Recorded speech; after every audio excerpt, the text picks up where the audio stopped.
Hello, everyone. My name is Igor Tomych, and today you are seeing the latest news in fintech space. I'm doing this with my co-host, Dumitru Condrea. Hello, Dumitru. Hello, Igor.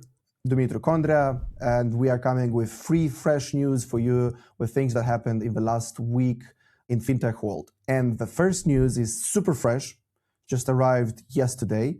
Well, itself, the news happened some days before, but yesterday the new regime in United Kingdom for safeguarding regime is changed.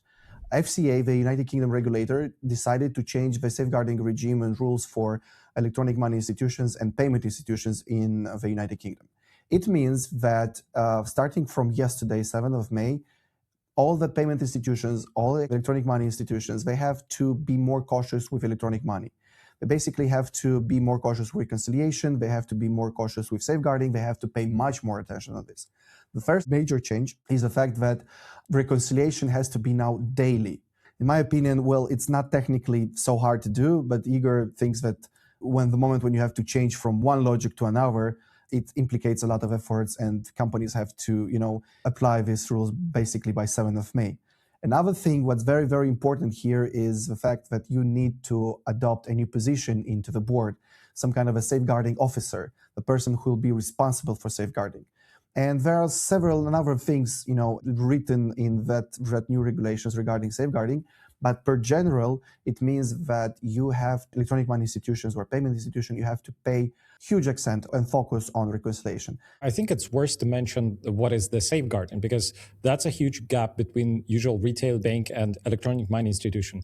For everyone who is on board into the digital banks, you fairly don't see the difference because you install the app, you are going through the KYC, and then you have the balance displayed. The difference is that regulators, they said, until you're a full retail bank, actually you cannot keep the money on the separated accounts of users. So basically, every time you see those balance or your balance in the system, all the money pooled together on the specific account, which is called safeguarding. And all the total balances for the customers, they equal on the physical cash sitting on this safeguarding account, which is really important. That's how the regulator is ensuring that no money leaking, like you are displaying the balances without the proven capital and liquidity for those balances. And that's a difference because with the usual retail bank, the balances that you see, they are not real money. That's just the balance displayed. And that's why in crisis times, when everyone is pulling the money from the bank actually doesn't have all the combined money in the specific bank or vault sitting and waiting to be given back to their customers. So these rules, I think they will put some burden on the shoulders of EMIs because daily doing the reconciliation, it's not even the problem with the logic, is due to the complexity of the business process. Because when you are topping up your account, the balance might be showed immediately, like you used another card from the digital bank and you topped up your account with the 100 euros, but it's not happening instantly because the company which is taking your 100 euro and load into your balance is actually taking several days, which means the treasury or safeguarding function should be in full control over those pipelines which are flowing the physical money, and it's different from the balances which customer sees. And fairly, I've seen in the production environments a lot of companies failing with the building proper accounting system in their fintechs. You don't have visibility for the balance, for the cash flow, and for the P&L. And certain companies, they have business processes for calculating those visibilities on the monthly basis. And with the new approaches, it will require the daily reconciliation. I think it's a huge improvement from the control standpoint. The customers will benefit a lot, but certain burden and operational cost will be put on the fintech teams to make sure that they compliant with those new regulations. Well, speaking about the costs, starting from today, basically, you will have to make independent audits for reconciliations and for safeguarding, and you have to do reporting to FCA much often than it was done before. This change in FCA compliance rules is request basically the companies who are working in the United Kingdom and in European Union to keep two separate safeguarding regimes and schemes, which means automatically increase of the cost, the burden, administrative burden, you have to hire some new people. So yes, it's quite good for customer protection. And yes, this is a burden for the businesses. All the businesses have to be very cautious on this, because if you will not comply with these rules, basically you're out of a license. So it has to be immediately repaired, applicated into your business. And sliding into the second news about buying, so this week it became publicly known that Adyen is buying German loyalty platform Talon.One for astonishing $876 million, and that's a huge deal. And I think it will allow to merge more customer experience and the loyalty process into the Adyen. Will influence in good way the value proposition for the physical stores and online buying process. So, what do you think, Dumitru? Well, first of all, this is a decision that was not approved by the German regulator. So it has to pass some compliance audits. It has to come with a blessing from the regulator, from the Novafin. Everyone is expecting to have this blessing somewhere in the second part of 2026. So in the moment when German regulator will give its blessing, then Adyen will proceed to this transaction. But chances are really quite big. Of course, there will be some negotiations, some changes in the agreements and so on, but technically it will happen. I mean, I'm more than sure that it will happen. The biggest advantage of this merging is the fact that Adyen is increasing their infrastructure.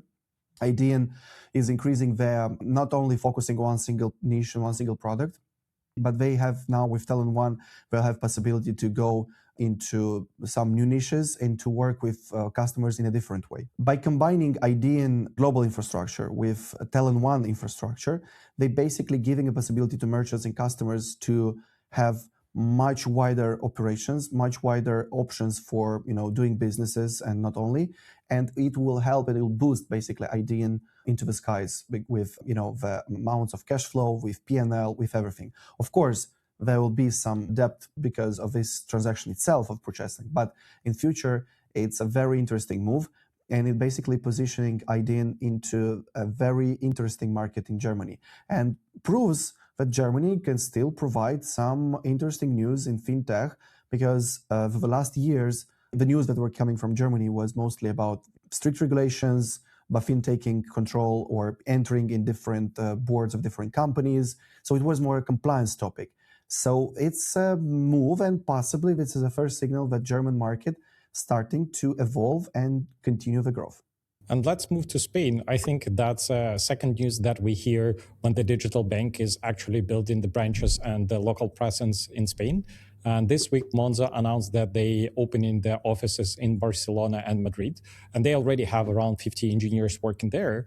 And in my opinion, it's a strong footprint in the showing the regulator for the huge plans for the specific country. So I will go into here for about the expansion of Monzo into Spain and having more tangible plans for European Union. Well, Monzo by sure have plans for Spain for two reasons. First, they canceled their operations in the United States. Now they moved to Spain.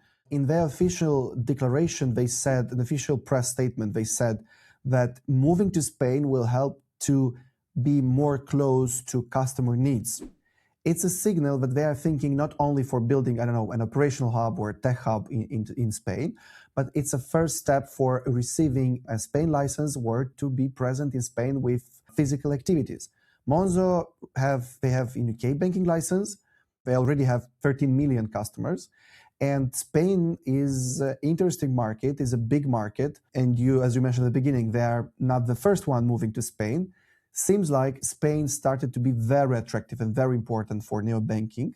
I think with European license, we'll have possibility to keep European customers' deposits, to provide some other operations. So it seems like Spain, or maybe France in future for Monzo, will be a very good place to launch their activities and to receive a license. And thank you everyone for listening to us today. Please subscribe to our social networks, please follow us and comment. And we're looking forward to see you on the next episodes. Thank you very much and have a nice weekend. Bye-bye.